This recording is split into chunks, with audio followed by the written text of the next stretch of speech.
অন্নপূর্ণা যোজনার জন্য ফর্ম আপনারা ইউটিউবে অনেক পেয়ে যাবেন, কিন্তু এই ভিডিওটা দেখলে আপনাদের সব সমস্যার সমাধান হয়ে যাবে। যাদের যা যা কোয়েরিজ আছে, যাদের যা যা প্রশ্ন আছে, তারা ভালো করে মন দিয়ে দেখবেন। তো এখানে একটা আমি নাম দিয়ে দেখিয়েছি, ঠিক আছে। দেখেন একটি পরিবার আছে, এটা আমার দেওয়া একটি নাম। পরিবারের হেড হচ্ছে কবিন সরকার এবং তার স্ত্রী হলো কাবেরী সরকার, তার এক ছেলে সুবল সরকার এবং তার এক মেয়ে সুমি সরকার, ঠিক আছে। এটা কি করে আমরা সেট করব এই ফর্মটার মধ্যে? দেখেন প্রথমে এখানে কি আছে, পরিবারের প্রধান। তাহলে এখানে কি হবে, ওনার আধার কার্ডে যে নামটা আছে আপনারা দেখে দেখে সেই নামটাই কিন্তু বসাবেন। আধার কার্ডে যেটা আছে, ঠিক আছে, ভোটার কার্ডে যেটা আছে সেটা বসাবেন না। ওরা একটু নাম কারো এক দুটো অক্ষর একটু এদিক ওদিক থাকে, গন্ডগোল থাকে। তো আপনারা অনেকে ভাবেন যে আধার কার্ডেরটা লিখবো না ভোটার কার্ডেরটা লিখবো। আপনারা কিন্তু আধার কার্ডে যেটা আছে সেটা লিখবেন, কারণ কম্পিউটারে কিন্তু আপনাদের নাম্বারটা কিন্তু চেক করা হবে আধার কার্ডে যেটা আছে সেটার উপরে সার্ভারে চেক করা হবে। তাই আধার কার্ডে আপনার যে নামটা আছে সেই নামটা দেখে দেখে এখানে বসিয়ে দিবেন। তারপর তার জন্ম তারিখ যেটা আছে সেটা কিন্তু বসাবেন। এটা হচ্ছে পরিবারের প্রধান, ঠিক আছে। এবং পরিবারের প্রধান আবার বলে রাখি, পরিবারের প্রধান কোনো কোনো পরিবারে কিন্তু তার শ্বশুরমশাই হতে পারেন, ঠিক আছে। এখানে তার কিন্তু শ্বশুরমশাইয়ের নাম দিবেন, ঠিক আছে। তার জন্ম তারিখ, তিনি কোন লিঙ্গে, পুরুষ না মহিলা সেটা পুরুষ হবে, অবশ্যই পুরুষে দিবেন, ঠিক আছে। তারপরে তার পরিবারের প্রধানের আধার নম্বরটা দেখে দেখে এখানে বসাবেন। তারপর ডিজিটাল রেশন কার্ডের কোনো পারিবারিক যদি আইডি থাকে আপনার, তাহলে আপনারা সেটা এখানে বসাবেন। আর পরিবারের সদস্যের সংখ্যা কত, যদি সদস্যের সংখ্যা ধরেন 4 হয়, তাহলে কিন্তু এখানে 4 লিখবেন, ঠিক আছে। এখানে 4 লিখবেন, পরিবারের সদস্যের সংখ্যা 4 আগের থেকে লিখে দিবেন, ঠিক আছে। এখানে আরও বলে রাখি, অনেক মহিলারা এমন আছেন যে যারা বিয়ের পরে এখনও তাদের শ্বশুরবাড়িতে সব ডকুমেন্টস, ভোটার কার্ড, আধার কার্ড, সেগুলো এখনও আনা হয়নি, মানে চেঞ্জ করা হয়নি, ঠিক আছে। বাপের বাড়ির আধার কার্ড আর ভোটার কার্ড কিন্তু রয়ে গেছে, কিন্তু দীর্ঘদিন ধরে শ্বশুরবাড়িতে আছেন। তারা কি করবেন, ঠিক আছে। তারা কিন্তু তাদের বাপের বাড়ির হিসাবেও কিন্তু লিখতে পারে, বাপের বাড়ির সব ডকুমেন্ট যেটা আছে সেই হিসেবেও কিন্তু করতে পারে। নিজের বাবাকে পরিবারের হেড করে সেই পরিবারের থেকেও অ্যাপ্লাই করা যায়। কিন্তু আপনি যদি শ্বশুরবাড়ি থেকেও যদি অ্যাপ্লাই করেন তবুও কিন্তু হবে। আপনার স্বামী, আপনার সন্তান আর শ্বশুরমশাই সবাইকে নিয়ে যদি এই ফর্মটা ফিল আপ করেন তবুও কিন্তু হবে। কারণ আপনার আধার কার্ডে বা ভোটার কার্ডে যদি আপনার সেখানকার ঠিকানা যদি না থাকে, মানে শ্বশুরবাড়ির ঠিকানা যদি না থাকে, তবুও আপনি কি করবেন, কাউন্সিলর অথবা আপনার পঞ্চায়েত বা প্রধানকে দিয়ে একটা কিন্তু রেসিডেন্স সার্টিফিকেট নিয়ে এইটার সাথে কিন্তু জমা দিবেন। তাহলে কিন্তু ওনারা বুঝতে পারবে হ্যাঁ ইনি এখন এই ঠিকানাতেই থাকেন, ঠিক আছে। তাহলে কিন্তু এখানে চিন্তার কোনো অসুবিধা নেই। আপনারা আমাকে অনেকেই জিজ্ঞেস করছিলেন যে ঠিকানাটার ব্যাপারে, আমি বলে দিলাম এখন, তো আপনাদের ক্লিয়ার হয়ে গেল, ঠিক আছে। যাদের এখনও, আমি আবার বলছি, যাদের এখনও শ্বশুরবাড়িতে আধার কার্ড এবং ভোটার কার্ড এবং রেশন কার্ড আনা হয় নাই বা চেঞ্জ করা হয়নি, তারা কিন্তু নিজেদের শ্বশুরবাড়ির ঠিকানা তো করতে পারবেন, আবার কিন্তু বাপের বাড়ির। এখানে একটা বলে রাখি, আপনার যখন রেশন কার্ডটা যেহেতু আপনার বাপের বাড়িতেই আছে, সেই রেশন কার্ডটা কিন্তু ওই পরিবারের, ওই রেশন কার্ডের নাম্বার কিন্তু এখানে লেখা যাবে না। কারণ এটা যখন আপনি ওই ফ্যামিলির হয়ে করবেন তখন সেটা লিখবেন, কিন্তু এই পরিবারে কিন্তু সেই রেশন কার্ডটা কিন্তু লিখবেন না। এখানে কিন্তু আপনার স্বামীর যে রেশন কার্ডটা যেটা আছে সেটা কিন্তু লিখতে হবে, ঠিক আছে। আর রেশন কার্ড যাদের এখন ডিজিটাল রেশন কার্ড নাই, ঠিক আছে, আগের পুরনো রেশন কার্ড বা রেশন কার্ড এখনো বানানো হয়নি, তাদের রেশন কার্ডের নাম্বার কিন্তু না লিখলে চলবে। এবার হচ্ছে ঠিকানা। এই ঠিকানাটা হচ্ছে আপনার স্বামীর অথবা শ্বশুরমশাইয়ের যে আধার কার্ডে যেটা আছে ঠিকানা কিন্তু এইভাবে লিখবেন। প্রথমে ভিলেজ মানে গ্রামের নামটা বা পাড়ার নামটা, তারপর লিখবেন পোস্ট অফিস, ঠিক আছে, তারপর পুলিশ স্টেশন, তারপরে ডিস্ট্রিক্ট, তারপরে পিন নাম্বারটা লিখে দেবেন এখানে, ঠিক আছে।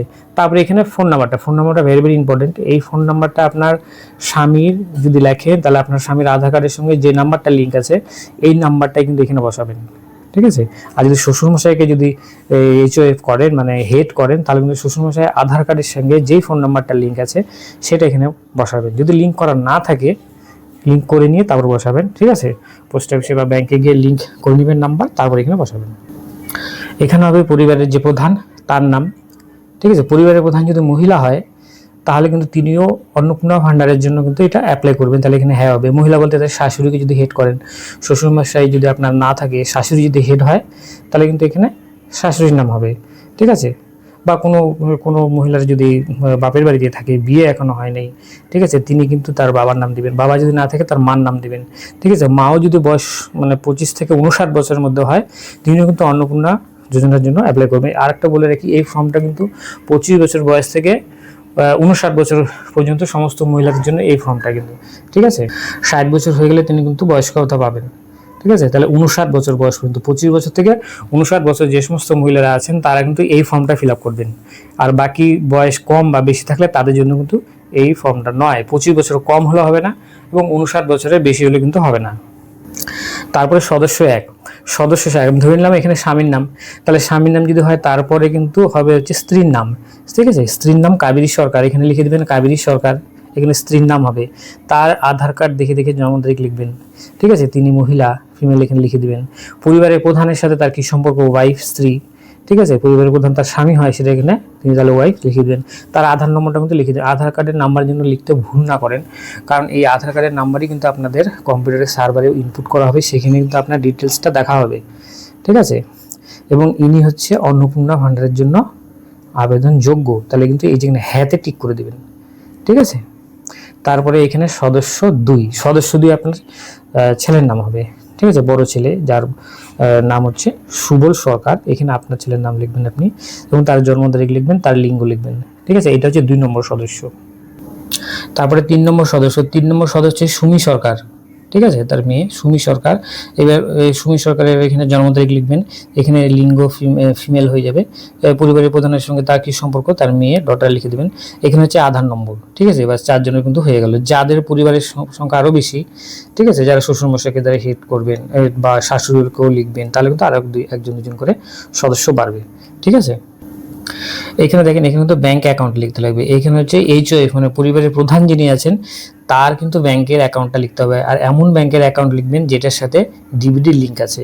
ডিবিডি লিঙ্ক মানে হচ্ছে আপনার সেই অ্যাকাউন্টের সাথে আধার নম্বর যুক্ত থাকবে আর আধারের সাথে ফোন নাম্বার যুক্ত থাকবে, সরাসরি সেখানে টাকা পাঠানো হবে। ঠিক আছে? সেই অ্যাকাউন্ট নম্বরটা কিন্তু এখানে লিখতে হবে আপনাকে।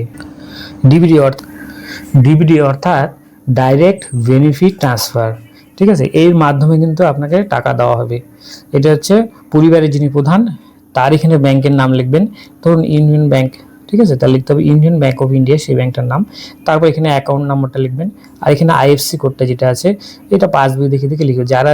যারা এই জিনিসগুলো লিখতে পারে তাদেরকে কিন্তু দেখে এটা লিখতে দিবেন, আপনারা নিজেরা লিখবেন না। যারা ফর্ম লেখে আর কি তাদেরকে দিয়ে লেখাবেন, তাহলে কি ভুল হবে না। ঠিক আছে? কারণ এটা কিন্তু 3000 টাকার ব্যাপার, একটু এদিক ওদিক হলে কিন্তু ফর্ম বাতিল হয়ে যাবে। ঠিক আছে? তো এটা কিন্তু যারা লিখতে পারে ফর্ম তাদেরকে দিয়ে কিন্তু লেখাবেন। তারপরে প্রথম সদস্য এখানে প্রথম সদস্যর যে ব্যাংক অ্যাকাউন্ট সেটা কি আছে লিখে দেবেন, স্টেট ব্যাংক অফ ইন্ডিয়া। এখানে ওনার অ্যাকাউন্ট আছে। এবার অ্যাকাউন্ট নাম্বারটা ওনার লিখবেন, এখানে আইএফসি কোডটা কিন্তু লিখে দেবেন। তারপর ছেলের যদি 18 বছরের বেশি হয় বা ওর যদি ব্যাংক অ্যাকাউন্ট থাকে তাহলে এখানে ওর ব্যাংক অ্যাকাউন্ট, এখানে একই রকমভাবে ডিটেলসটা লিখবে, এখানে মেয়েরটা লিখে দেবেন। ঠিক আছে? একই রকমভাবে হবে। আর এই অ্যাকাউন্ট নাম্বারগুলো কিন্তু ডিবিডি লিঙ্ক থাকতে হবে, সেই অ্যাকাউন্টগুলো কিন্তু আপনি এখানে লিখবেন। আর ফোন নাম্বার যাতে তার সাথে যুক্ত থাকে। যাদের ডিবিডি লিঙ্ক করা নাই এখন করে নেবেন, এখন সব জায়গায় ফাঁকাই আছে, ব্যাংক, পোস্ট অফিস এগুলো ফাঁকাই আছে। এখন কিন্তু সব অন্নপূর্ণা যোজনার জন্য ফর্মে সবাই ব্যস্ত। তো আপনারা যদি লিঙ্ক করতে চান এখন করে নিতে পারবেন, যেখানে যাবেন পোস্ট অফিস অথবা ব্যাংকে করে নিতে পারবেন। এখন কিন্তু সবাই অন্নপূর্ণা যোজনার ফর্ম জমা দেওয়ার জন্য সবাই ব্যস্ত, সবাই ডিবিডি লিঙ্ক হয়ে গেছে। ঠিক আছে? আপনার যদি এখনো করা না হয়ে থাকে আপনি করে নেবেন তাড়াতাড়ি করে। আর যাদের করা নাই, অনেকেই আছেন যাদের ডিবিডি লিঙ্ক তাদের অ্যাকাউন্টের সাথে যুক্ত আছে, তাদের অ্যাকাউন্টের সাথে ডিবিডি লিঙ্কের ব্যবস্থা আছে, অনেকে জানেনই না। ঠিক আছে? যারা জানে তারা কিন্তু মোবাইলে কিন্তু চেক করতে পারবেন, তাদেরকে দিয়ে কিন্তু চেক করে নেবেন যে আপনাদের অ্যাকাউন্ট নম্বরটা ডিবিডি লিঙ্কের সঙ্গে যুক্ত রয়েছে কিনা। যদি থাকে তাদের কিন্তু আপনাদের করার দরকার নাই। ঠিক আছে? বেশিরভাগ মানুষের কিন্তু করা আছে ডিবিডি লিঙ্ক, কিছু মানুষের করা নাই। এখানে দেখবেন আগে যারা অ্যাকাউন্ট করতো, আগে যারা যেমন অ্যাকাউন্ট হবে আধার নম্বরের সাথে কিন্তু অ্যাকাউন্ট নম্বর যুক্ত থাকতো, এবং তারা যদি আবার অ্যাকাউন্ট করতে যেত না একের অধিক অন্য ব্যাংকে একের অধিক যদি অ্যাকাউন্ট করতেন, তাহলে কিন্তু সেক্ষেত্রে কিছু কিন্তু ব্যাংকে কিন্তু আধার লিঙ্ক করা থাকতো না। এটা অনেক আগে 17 সাল 18 সালে সেই সময়ে। তো সেগুলো কিন্তু এখন হয়তো আধার লিঙ্ক করা নাই, তো সেই নাম্বার যদি দেন তাহলে কিন্তু সমস্যা হবে। ঠিক আছে? এইটা খুবই গুরুত্বপূর্ণ, এটা ভালো করে দেখবেন। এটা যে পরিবারের যিনি প্রধান, ঠিক আছে, পরিবারের প্রধানের এখানে কিন্তু এপিক নম্বরটা লিখতে হবে, পরিবারের প্রধানের এপিক নম্বর। এটা কিন্তু ভালো করে দেখে দেখে লিখবেন। এপিক মানে ভোটার কার্ডের যে নাম্বারটা আছে আপনার, ভোটার কার্ডের নাম্বারটা এই 11 নম্বরে, এটা পেজ নাম্বার আপনার 3 নাম্বার পেজে 11। 11 যেটা আছে এখানে এপিক নম্বরটা, ভোটার কার্ডের যে নাম্বারটা সেটা দেখে দেখে এখানে লিখবেন, ব্যাস হয়ে গেল। তারপর বিধানসভা ক্ষেত্র দেখবেন ভোটার কার্ডের পিছনে আপনার লেখা আছে। আর অংশ নম্বর, এবার যে আপনার ভোট দিলেন 2026 সালে, সেখানে স্লিপের মধ্যে দেখবেন লেখা আছে আপনার অংশ নম্বর। যদি না পান তাহলে আপনি অনলাইন থেকে অথবা আপনার পঞ্চায়েত অথবা কাউন্সিলর ওখানে দিকে আপনার ভোটার লিস্ট যেটা আছে, যে কোনো পেজের ভোটার লিস্টের উপরে দেখবেন অংশ নম্বর বা লেখা আছে, ঠিক আছে, সেই অংশ নম্বরটা লিখবেন। এখানে বিধানসভা কেন্দ্রের নামটা লিখবেন। ধরেন একটা বিধানসভা কেন্দ্রের আমি নাম বলছি যে 19 ডাকগ্রাম ফুলবাড়ি, ঠিক আছে, কমা দিয়ে তার অংশ নম্বরটা লিখবেন।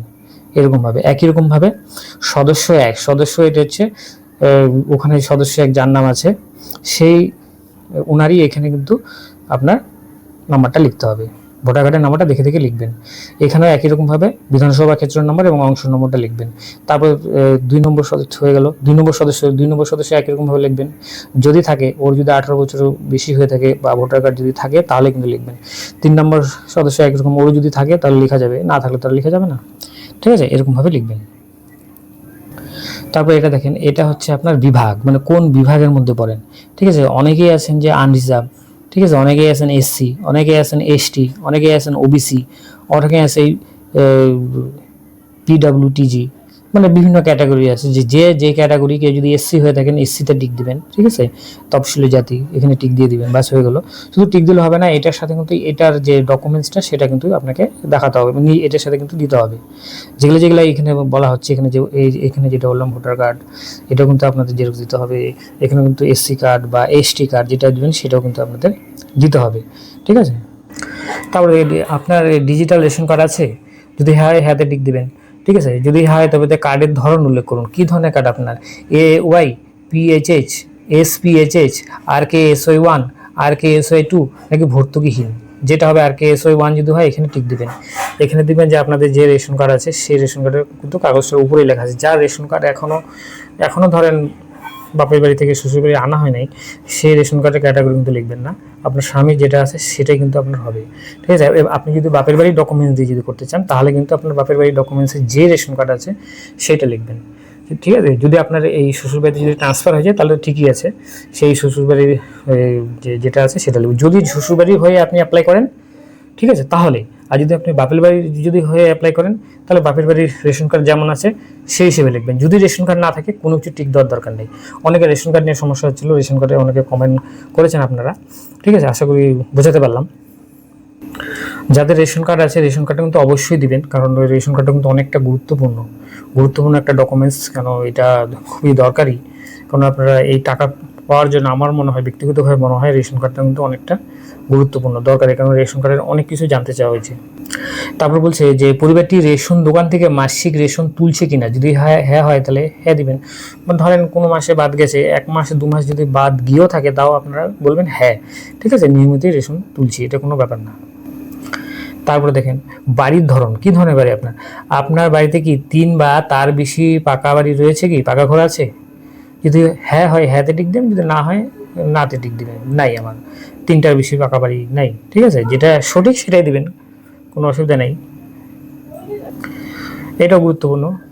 পারিবারিক জমির মালিকানা, ঠিক আছে, পারিবারিক জমির মালিকানা আপনাদের কি, আপনার স্বামী বা আপনারা কি নিজেদের মানে জমি আছে। যদি শ্বশুরের জমি থাকে তাহলে কিন্তু হ্যাঁতে ঠিক করবেন, কারণ সেই জমির ভাগিদার কিন্তু আপনারাও, ঠিক আছে।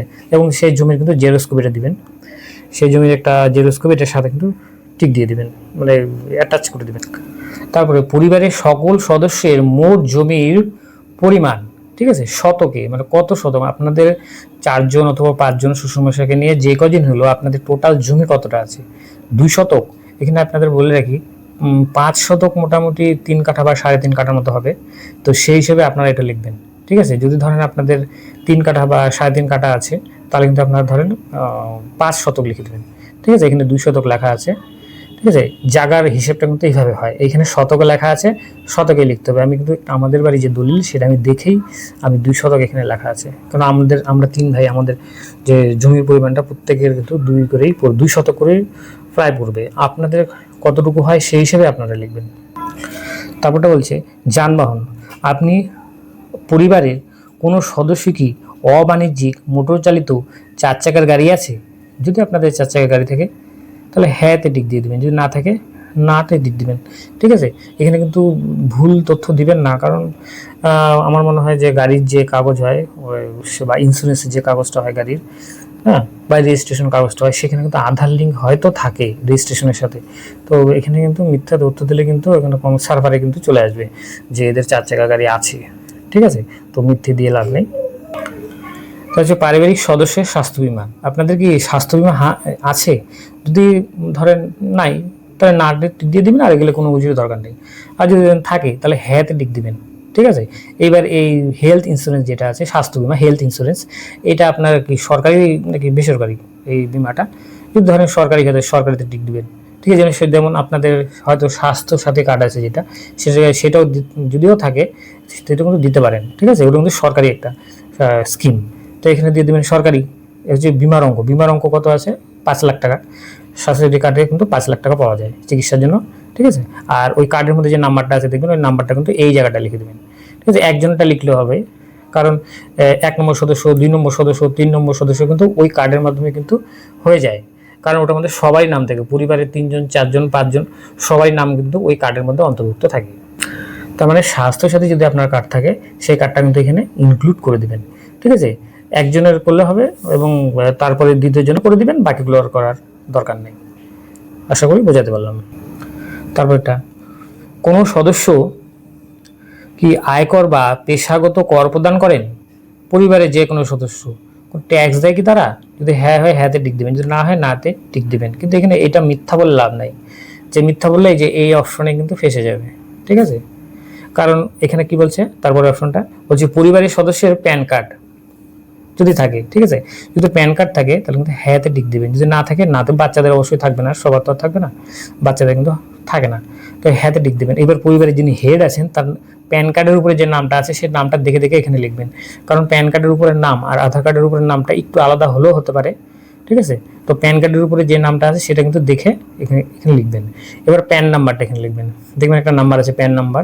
ঠিক আছে, ওটা দেখে দেখে এখানে লিখে দিবেন। তারপর প্রথম সদস্য যিনি অন্নপূর্ণা ভান্ডারের জন্য আবেদন করছেন, ওনার নামটা এখানে লিখবেন। প্যান কার্ডের উপরে যে নামটা আছে সেই নামটা এখানে লিখবেন, আর প্যান নাম্বার যেটা আছে সেটা এখানে লিখবেন। ঠিক আছে, এই প্যান নাম্বারের থেকে কিন্তু বোঝা যাবে যে উনি বাৎসরিক ট্যাক্স দেন কিনা, বা বছরে কোনো সময় ট্যাক্স ওনার থেকে কাটা হয় কিনা। যদি ট্যাক্স কাটা হয় দুজনের মধ্যে যে কোনো একজনের বা দুজনেরই, তাহলে কিন্তু তিনি এই প্রকল্প থেকে বাদ যাবেন। ঠিক আছে, তারপরে হচ্ছে কর্মসংস্থানের ধরন। ঠিক আছে, পরিবারের প্রধান তিনি কি কাজ করেন, এখানে দেখেন অনেকগুলো অপশন আছে, যে তুমি যদি সরকারি চাকরি করেন সরকারি চাকরি, যদি বেসরকারি করেন বেসরকারি দিয়ে দিবেন। ঠিক আছে, অসংগঠিত ক্ষেত্রে যদি করেন তাহলে এটা দিয়ে দিবেন, যদি আংশিক সময় পার্ট টাইম কাজ করেন তাহলে দিয়ে দেবেন, পরিযায়ী শ্রমিক হলে পরিযায়ী শ্রমিক, যদি বেকার হয় বেকার, বা এগুলোর মধ্যে কোনোটাই মিলছে না তাহলে অন্যান্য দিয়ে দেবেন। এটা পরিবারের হেড। তারপরে আছেন 1 নম্বর সদস্য, যিনি অন্নপূর্ণা ভান্ডারের জন্য আবেদন করছেন, তিনি যেটা হবেন, যদি উনি বেকার হয়ে থাকেন বেকার দিবেন, বা অন্যান্য যদি হয়ে থাকেন অন্য দিবেন, বা ঠিক আছে, বা যদি পার্ট টাইম কাজ করে থাকেন পার্ট টাইমের এখানে টিক দিয়ে দিবেন। ঠিক আছে, এটা ওনার জন্য। তারপরে দ্বিতীয় সদস্য মানে বড় ছেলে, হ্যাঁ ঠিক আছে, তিনি যদি স্টুডেন্ট হয়ে থাকে, ঠিক আছে, তাহলে এখানে অন্যান্য দিয়ে দেবেন, যদি বেকার হয়ে থাকে বেকার দিয়ে দিবেন, বা যদি পার্ট টাইমে কাজ করে যেটা হয় সেটা দিয়ে দিবেন। তারপরে সদস্য তিনি যদি স্টুডেন্ট হয়ে থাকে, এটা কোনোটাই হবে না, অন্যান্য দিয়ে দিবেন। ঠিক আছে, এটা করে দিবেন। তারপর 6 নম্বর পেজটা দেখেন, 6 নম্বর পেজের 4 নম্বর এখানে বলছে পরিবারের শিক্ষিত প্রাপ্তবয়স্ক সদস্যদের সংখ্যা এবং পরিবারের অশিক্ষিত প্রাপ্তবয়স্ক সদস্যের সংখ্যা। ঠিক আছে, তো পরিবারের মধ্যে শিক্ষিত কতজন আছে, প্রাপ্তবয়স্ক শিক্ষিত কজন আছে, আর অশিক্ষিত প্রাপ্তবয়স্ক কজন আছে। এখানে কিন্তু বাচ্চাদের কথা কিন্তু বাদ, বাচ্চাদের কিন্তু এখানে হবে না কিন্তু। ঠিক আছে, বাচ্চাদের কিন্তু ধরলে চলবে না। আবার বলেছি যারা লিখতে জানে, পড়তেও পারে, তারা কিন্তু শিক্ষিত। ঠিক আছে, লিখতেও পারছে, পড়তেও পারছে, সইও করতে পারে, তারা শিক্ষিত। যারা সই করতে পারে না এবং পড়তেও পারে না তারা কিন্তু অশিক্ষিত। সেই হিসেবে আপনি এটা করবেন। ঠিক আছে, পরিবারের প্রধান উনি শিক্ষিত, তাহলে শিক্ষিত যদি হয় শিক্ষিত, কত অবধি পড়াশোনা করেছেন, উচ্চ মাধ্যমিক, এখানে দিয়ে দেবেন। তারপরে সদস্য 1, ঠিক আছে, উনি কি শিক্ষিত, শিক্ষিত তিনি কত অবধি লেখাপড়া করছেন, 10ম শ্রেণী ক্লাস 10 দিয়ে দিবেন। তারপর 2 নম্বর সদস্য উনি কত অবধি পড়াশোনা করছে, মানে বড় ছেলে, উনি ও হচ্ছে ক্লাস 9 পড়ছে, তাহলে এখানে 9 লিখে দিবেন। ঠিক আছে, এখানে 9 লিখে দিবেন। তারপরে 3 নম্বর সদস্য হিসেবে সেই হিসেবে করে দিবেন। ঠিক আছে, তারপরটা দেখেন বলছে কোনো সদস্য কি কোনো সাংবিধানিক পদ, মন্ত্রী, সাংসদ, বিধায়ক, পৌর স্থানীয় সংস্থা এবং পঞ্চায়েত সংস্থার প্রাক্তন বর্তমান ধারক কিনা, মানে কেউ কি কোনো পঞ্চায়েত কিনা বা কাউন্সিলর কিনা বা এমএলএ কিনা আপনার পরিবারের মধ্যে এমন যদি থেকে থাকেন তাহলে হ্যাঁতে টিক দেবেন। এবং এই পদে যিনি এই পদে রয়েছেন তার সদস্য নম্বরটা কিন্তু এখানে লিখতে হবে, আর যদি না হয় তাহলে নাতে টিক দিবেন, আর কোনো কিছু করার দরকার নেই। ঠিক আছে, তারপরটা দেখেন, কোনো সদস্য কি সরকারি পেনশনভোগী, তিনি কি কোনো কি সরকারি পেনশন পান? আপনার পরিবারের মধ্যে যে কয়জন আছেন তিনি কেউ কি কোনো সরকারি পেনশন পায়? যদি হ্যাঁ হয় হ্যাঁতে টিক দিবেন, ঠিক আছে, যদি না হয় নাতে টিক দিবেন। যদি হ্যাঁ হয়, যিনি সরকারি পেনশনভোগী তার সদস্য নম্বর, কত নম্বর সদস্য আছে এখানে সদস্য নম্বরটা লিখতে হবে। কোনো সদস্য কি জিএসটির অধীনে নিবন্ধ আছেন কিনা, ঠিক আছে, কারো কারো কিন্তু মানে জিএসটি নাম্বার থাকে, কেউ ধরেন বড় বড় ব্যবসা আছে, তার অনেক টাকা লেনদেন হয়, সেক্ষেত্রে কিন্তু কারো জিএসটি নাম্বার থাকে। ঠিক আছে, যদি থাকে তাহলে হ্যাঁতে টিক দিবেন, আর এখানে জিএসটি নাম্বারটা কিন্তু লিখে দিবেন, কোনো অসুবিধা নেই। আর যদি না হয় তাহলে তো দরকার নেই, নাতে টিক দিয়ে দেবেন। ঠিক আছে, এটা হচ্ছে পরিবারের বার্ষিক আয়। আপনাদের পরিবারের যে কজন সদস্য আছে তাতে আপনার বছরে আপনাদের ইনকাম কত, 1,20,000 বা 90,000 বা 72,000 বা 2 লাখ, যেটা হয় আপনার লিখে দেবেন। এটা আপনাদের যে কাউন্সিলর থেকে যে আপনি সার্টিফিকেটটা আনবেন সেখানে যে ইনকাম যেটা আছে সেটা দেখে দেখে লিখবেন। ঠিক আছে, আগের থেকে লেখা দরকার নেই। আপনার কাউন্সিলর অথবা আপনি যদি পঞ্চায়েত এলাকায় থাকেন, ঠিক আছে, পঞ্চায়েত এলাকায় আপনার পঞ্চায়েত অথবা প্রধান থেকে একটা কাগজ দিবে, রেসিডেন্ট বা ইনকাম সার্টিফিকেট যেটা বলে, সেটা দেখে এখানে লিখবেন। এটা আগে লেখার দরকার নেই, সেখানে অ্যানুয়াল ইনকামটা ওখানে আপনি বলে দিবেন, সেটাই লিখে দিবে, সেটা দেখে দেখে এখানে লিখবেন। তারপরটা বলছে সিএতে আবেদন এর বর্তমান অবস্থা। ঠিক আছে, যদি থাকে মানে সিএতে যদি আপনারা আবেদন করে থাকেন, সিএ মানে যারা বাইরের দেশ থেকে যারা আমাদের দেশে এসেছেন এবং এই দেশের নাগরিকত্ব নেওয়ার জন্য অ্যাপ্লিকেশন করেছেন, দরখাস্ত করেছেন, ঠিক আছে, এবং দরখাস্ত করেছেন কিন্তু এখন যদি কোনো উত্তর আসেনি, বা কেউ কেউ আছে যে দরখাস্ত করেছেন সার্টিফিকেটও দিয়ে দিয়েছে বা নাগরিকত্ব আপনাদের দিয়েও দিয়েছে, তার জন্য একটা কাগজ দেয়, সেটা সার্টিফিকেট। তো যদি আপনাদের নাগরিকত্ব জন্য অ্যাপ্লাই করে থাকেন তাহলে এইটা ঠিক হবে। আর যদি ইস্যুও হয়ে যায় আপনাদের নাগরিকত্ব, যদি আপনি দিয়েও দেয় সরকার, তাহলে তারপর একটা সার্টিফিকেট নাম্বারটা এখানে লিখতে লাগবে। আর যদি আবেদন করে থাকেন তাহলে আবেদনের নাম্বারটা এখানে লিখতে হবে। যদি এগুলোর মধ্যে কোনোটাই না হয় তাহলে প্রযোজ্য নয়, মানে যাদের ভোটার লিস্টের নাম আছে তারা লিখবেন প্রযোজ্য নয়। ঠিক আছে, প্রযোজ্য নয় লিখবেন, আর কোনো কিছু করার দরকার নেই। ঠিক আছে, একই রকমভাবে যে 1 নম্বর সদস্য লিখবেন, তার যদি ভোটার লিস্টের নাম থাকে তাহলে প্রযোজ্য নয় লিখবেন। ঠিক আছে, একই রকমভাবে 2 নম্বর 3 নম্বর সদস্য হবে। আশা করি বুঝতে পারলেন এটা। ঠিক আছে, যারা মানে বাইরের দেশ থেকে এসেছে এবং এই দেশের নাগরিকত্বের জন্য অ্যাপ্লিকেশন করেছে, ঠিক আছে, এটা তাদের জন্য। আর যাদের ভোটার লিস্টের নাম আছে তাদের কিন্তু জন্য এটা নয়, তারা কিন্তু প্রযোজ্য নয়তে টিক দিবেন। তারপর একটা অন্যান্য কিষাণ ক্রেডিট কার্ড, এআরডি, শিল্পী ক্রেডিট কার্ড, মৎস্যজীবী ক্রেডিট কার্ড, শিক্ষার্থী ক্রেডিট কার্ড, এগুলো যদি পরিবারের যে প্রধান যিনি আছেন তিনি যদি পেয়ে থাকেন তাহলে এখানে নাম্বার লিখবেন, আইডি সংখ্যা লিখবেন, কত তারিখে ইস্যু হয়েছে সেটা লিখবেন। যদি এগুলো কিছুই না পেয়ে থাকেন তাহলে এটা লেখার দরকার নেই। পরিবারের যে প্রথম সদস্য মানে যিনি অন্নপূর্ণার জন্য আবেদন করছেন তিনি যদি এগুলো পেয়ে থাকেন তার ডিটেলসটা লিখতে হবে, যদি না পেয়ে থাকেন তাহলে লেখার দরকার নেই। তারপরে 2 নম্বর যিনি স্টুডেন্ট আছেন বা 18 বছর বয়স যেই হোক না কেন, 2 নম্বর সদস্য তিনি যদি এগুলো থেকে পেয়ে থাকেন তার কিন্তু ডিটেলসটা লিখতে হবে। 3 নম্বর সদস্য তিনি যদি পেয়ে থাকেন তাহলে কিন্তু এটা লিখতে হবে, যদি না পেয়ে থাকেন তাহলে কিচ্ছু করার দরকার নেই। হ্যাঁ, অনেকে কিন্তু এগুলো পান, ঠিক আছে, শিক্ষার্থী ক্রেডিট কার্ড অনেকেরও আছে, কিন্তু যদি থাকে তাহলে কিন্তু লিখতে হবে। এটা দেখেন, এটা গুরুত্বপূর্ণ। বলছে যদি এসআইআর 2026-এ বাদ পড়ে থাকে তবে মামলাটি ট্রাইব্যুনালে বিচারাধীন কিনা। এই যে 2026-এ ট্রাইব্যুনালে সে ভোটটা হলো বা এসআইআর হলো, এসআইআর করে ভোট হলো, তো এখানে যদি আপনার ভোটার লিস্ট থেকে যদি নাম কেটে দেওয়া থাকে, আপনি যদি আবেদন করে থাকেন যে আপনার নামটা কেন থাকবে না, ঠিক আছে, ট্রাইব্যুনালে যদি মানে কোর্টে যদি গিয়ে থাকে মামলাটা, ঠিক আছে, তাহলে এটা তাদের জন্য যাদের ধরেন 2026-এ এসআইআর হলো, তাদের নাম কাটা যায়নি কারো এবং তাদের নাম ধরেন নাম আছে, লিস্টে নাম আছে, তারা লিখবেন প্রযোজ্য নয়, তাদের আর কিছু করার দরকার নেই, তারা লিখবেন প্রযোজ্য নয়। যাদের নাম কাটা গেছে এবং এটার জন্য তারা কোর্টে অ্যাপ্লাই করেছেন এবং কোর্টে যেটা মামলা চলছে, ঠিক আছে, তারা এটা কিন্তু করবেন। ঠিক আছে, হ্যাঁ, যদি হ্যাঁ হয় তবে মামলাটির এখানে ডিটেলস লিখতে লাগবে, মামলাটা কোন পর্যায়ে আছে, ঠিক আছে। আর যদি আপনাদের নাম থেকে থাকে ডাইরেক্ট বলবেন যে প্রযোজ্য নয়, আর কিছু করার দরকার নেই। ঠিক আছে, কারণ এটা অনেকে বলে যে নাম ইচ্ছে করে কাটা হয়েছে, তারা এখানকার নাগরিক, সেই হিসেবে কোর্টে কেস করা হয়েছে। ঠিক আছে, এটা অনেকটা জটিল ব্যাপার। তবে প্রচুর মানুষের নাম কিন্তু এবার যারা কাটা হয়েছে ওরা বলে ন্যায্য নাগরিক, এখানকার এই দেশের নাগরিক।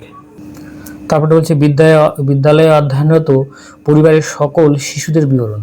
ঠিক আছে, পরিবারে যদি বাচ্চা থাকে, ঠিক আছে, এখানে সেই বাচ্চাদের নাম লিখতে হবে, তারা শিশুর নাম, শ্রেণী, বিদ্যালয়ের নাম, বিদ্যালয়টা সরকারি না বেসরকারি না অন্যান্য না মাদ্রাসা, এটা এখানে লিখতে হবে।